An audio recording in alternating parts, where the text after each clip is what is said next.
Well, I did not expect to be back here so soon, and quite possibly for the last time. Like many of you, I too was shocked when on a random Wednesday night in February, Adult Swim posted a video announcing that Season 3 of Smiling Friends was the final season of the show. Creators Zach Hadel and Michael Cusack explained that they did everything they wanted to do after Season 3, and that they didn't have a need to continue the show when it was the best product it could possibly be. This was a startling surprise, since the show was already greenlit for a 4th and 5th season before Season 3 had ended. But I guess plans changed. So with this information, I thought it would be fitting to adjust the tier list one more time and share my closing thoughts on Smiling Friends. But before we do that, there are a couple of more things to put on the list.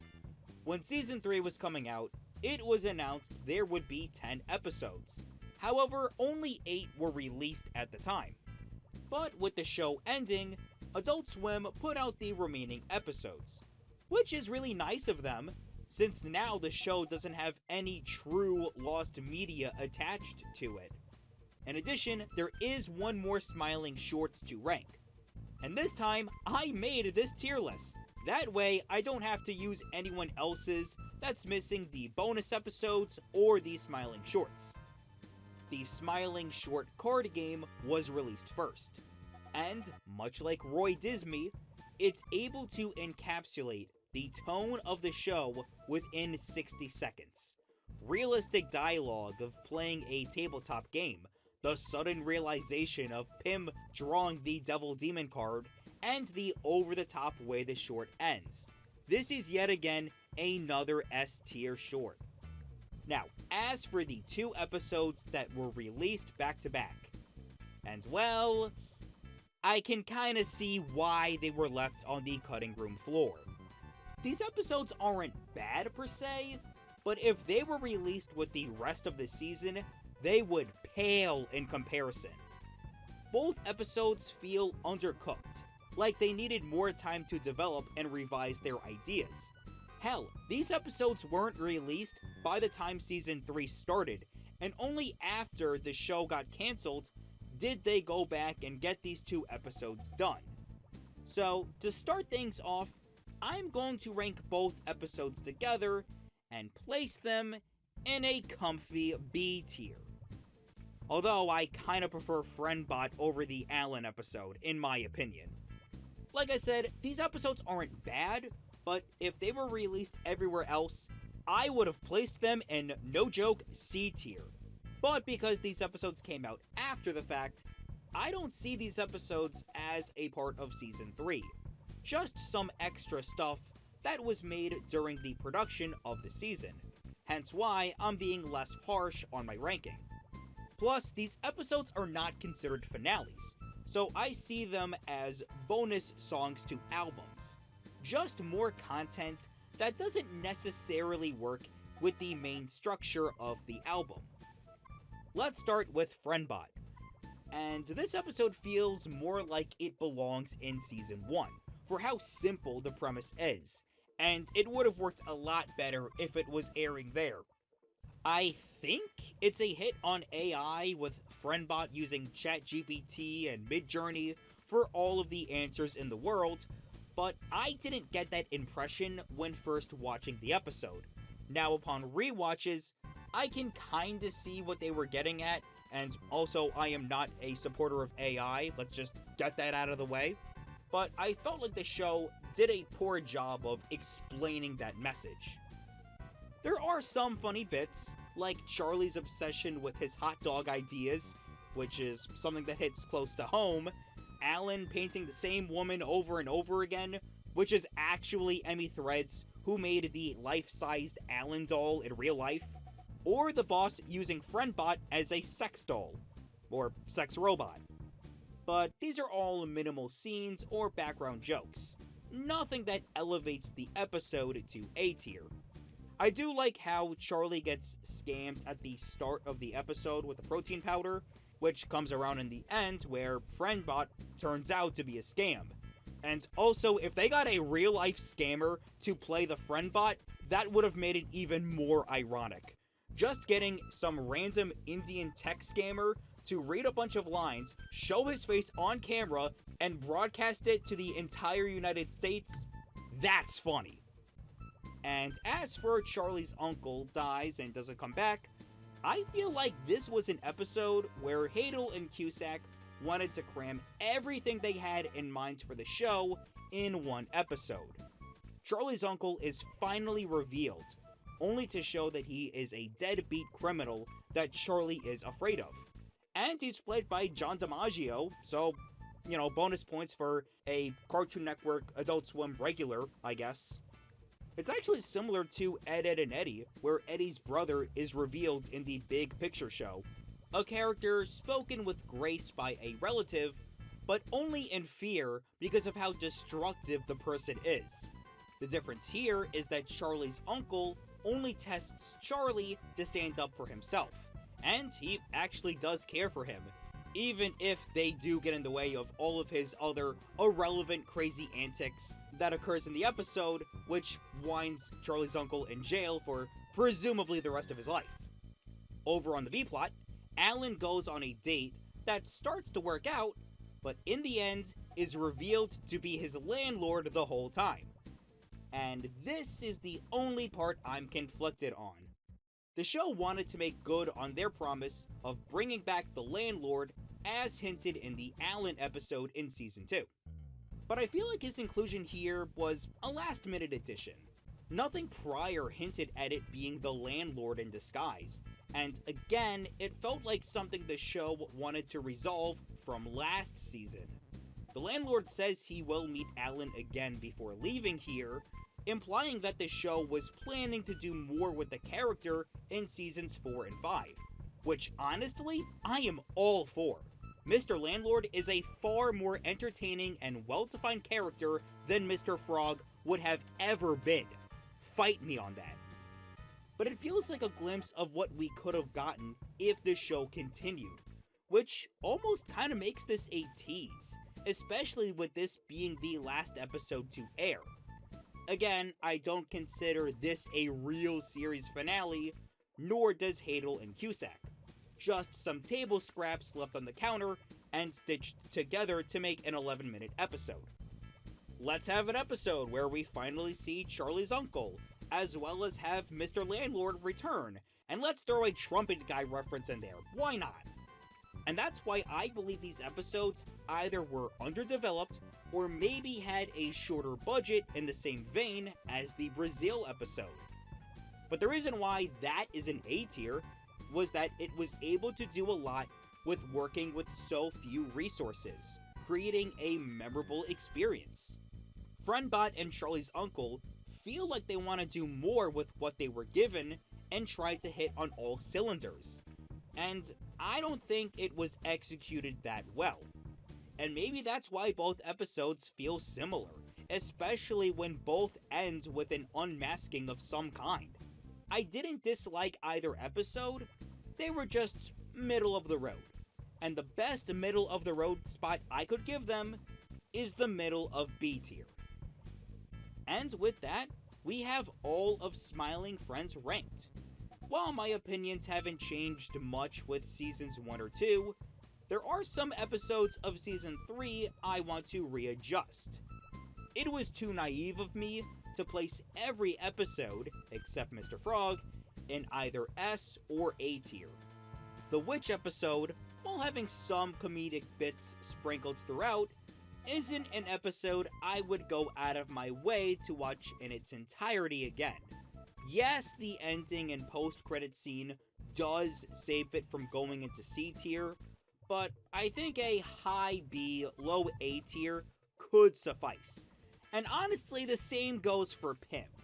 The middle part, where it's all flashbacks, are fine, but it's nothing that I wouldn't want to skip during a rewatch.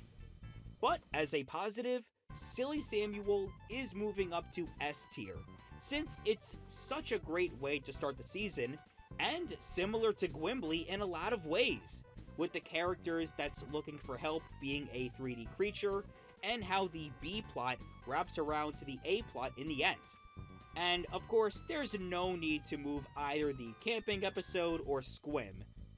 Now there are some closing remarks I do want to make regarding Smiling Friends, but since I don't want to bore you with staring at my tier list, I'm going to switch out to showing clips and then come back to the tier list to wrap up the video. Okay, there goes the video, and now we are back to regular clips. As mentioned in my last video, I called Season 3 the best season of the show, notwithstanding the bonus episodes.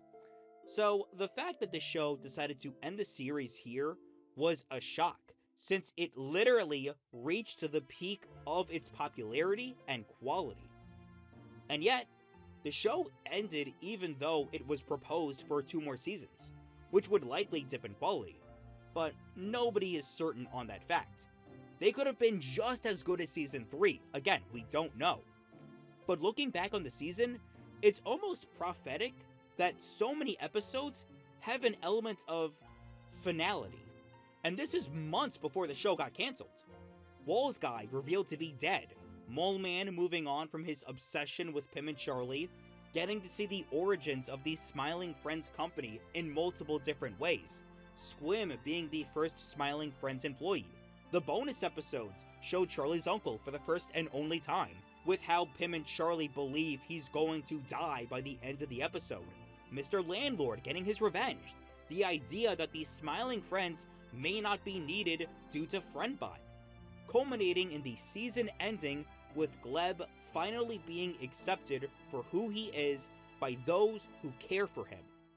And this even goes for the self-insert characters having melancholic endings.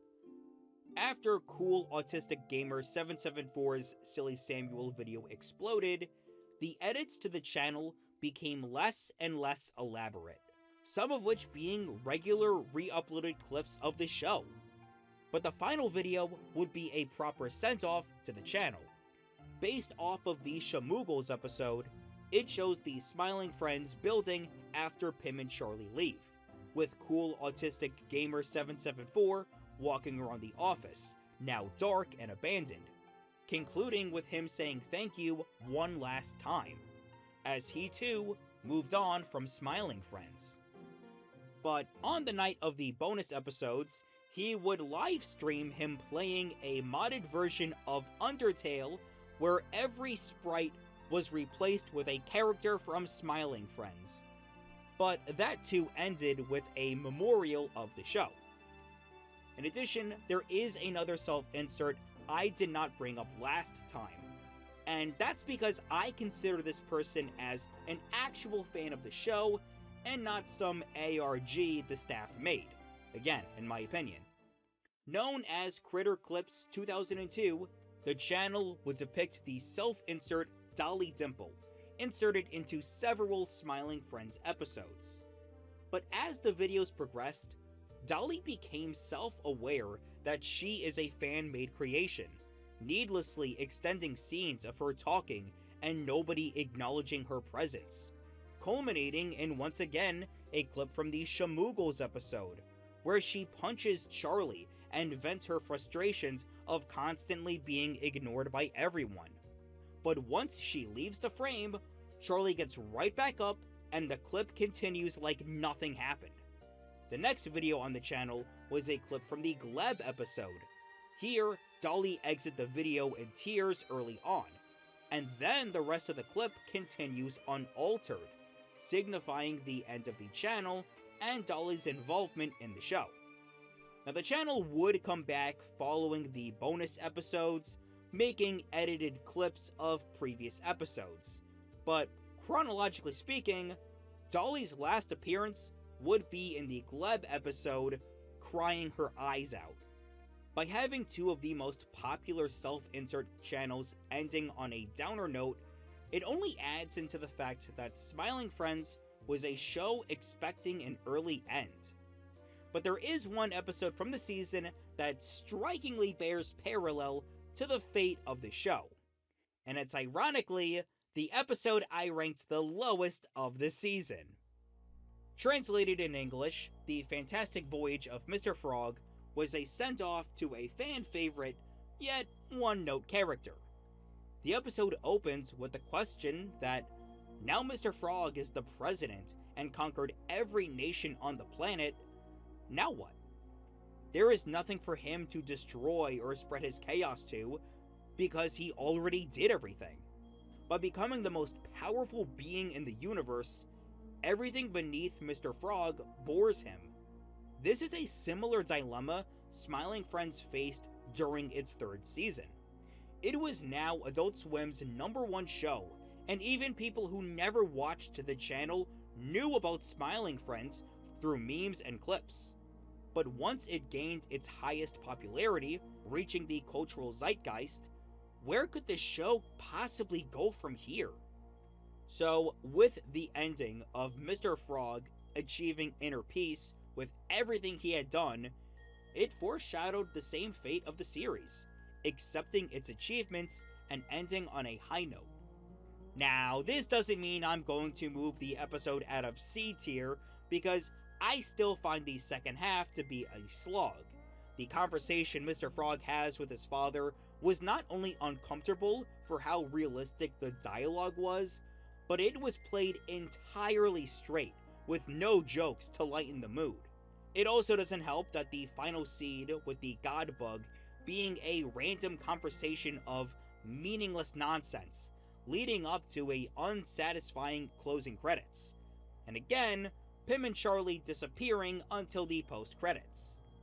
But despite that, the episode is, in hindsight, a prophetic depiction of where the show was during and after Season 3, and concluding through self-reflection and resolution.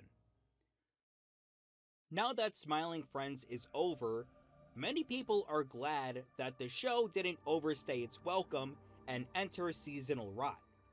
But one theory people have for why Cusack and Hadel ended the series so quickly was that they didn't want Smiling Friends to be the next Rick and Morty, ending their show on their terms before being milked by the network. Both shows were picked up by Adult Swim and saw vast success in its first 2 seasons from their catered audience and even outside their sphere, creating a die-hard fanbase by Season 3. But other than these similarities, I find this to be a bad faith comparison because Smiling Friends was never going to take the same route as Rick and Morty. And as someone who has made 2 videos on the show, I think I got a good understanding of what went wrong with Rick and Morty during and after Season 3, and how its faults are not comparable to Smiling Friends. And I also did the same thing with Evangelion and Darling in the Franxx. Please also watch that video too. One big difference between Rick and Morty and Smiling Friends was creator involvement. When Rick and Morty entered its 3rd season, it was the #1 show on Adult Swim, possibly their biggest show, period. And when Justin Roiland heard the news, he decided, why should I put care in my show? It's already #1.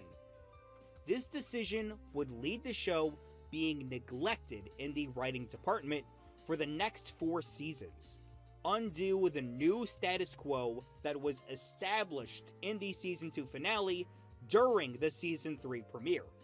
The show would introduce new story arcs and world-building moments, only to neglect many of them and would not return to these plot points until years later.